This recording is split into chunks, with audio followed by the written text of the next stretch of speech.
Suge Knight did not hate Diddy overnight. This was something that built quietly, then violently over years. By the mid-1990s, hip-hop was split in two, not just by sound, but by loyalty, fear, and power. On the West Coast was Death Row Records, run by Suge Knight. On the East Coast was Bad Boy Records, led by Sean Diddy Combs.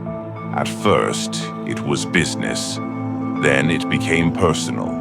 In 1991, Suge helped create Death Row in Los Angeles.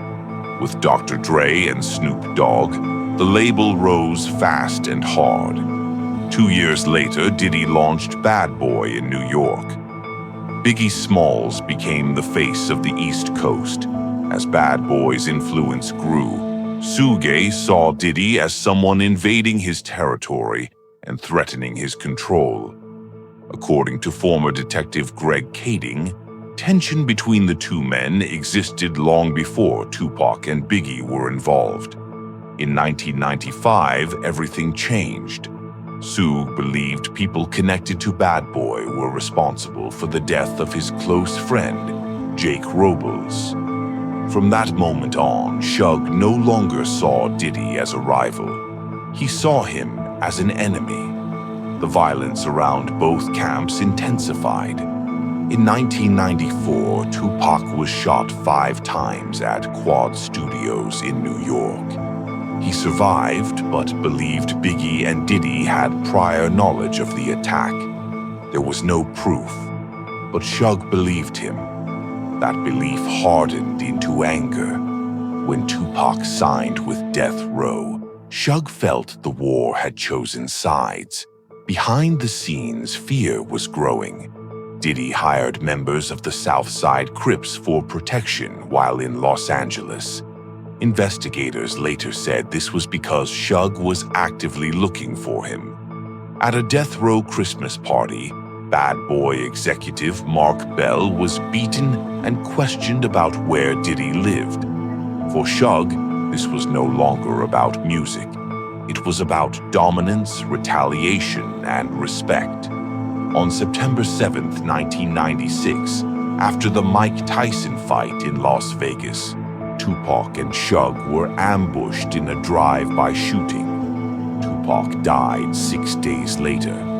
To Suge, this confirmed everything he already believed. In 2023, Dwayne Keefe D. Davis was arrested. Years earlier, he claimed Diddy offered money to carry out the shooting. Diddy denied the claim and was never named an official suspect. But for Suge, denial did not matter.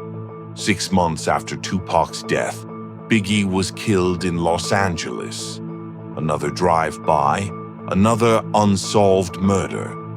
To Suge, it looked like a cycle that began with betrayal and ended in blood. Even with time, the hatred never cooled. In 2008, Suge and Diddy crossed paths at Roscoe's Chicken and Waffles in Los Angeles.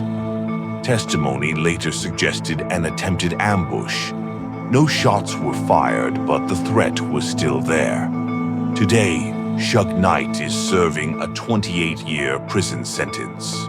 From behind bars, he continues to speak about Diddy, accusing him of hiding behind money and influence, while others paid the price. This is why Suge always hated Diddy.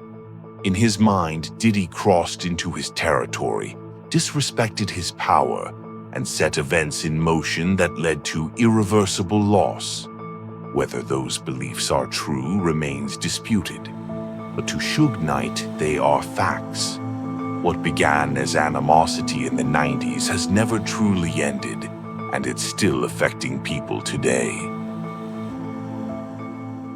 And one other thing I'd like to say, any artist out there want to be an artist and want to stay a star, don't want to have to worry about the executive producer trying to be all in the video, all on the record, dancing. Come to Death Row.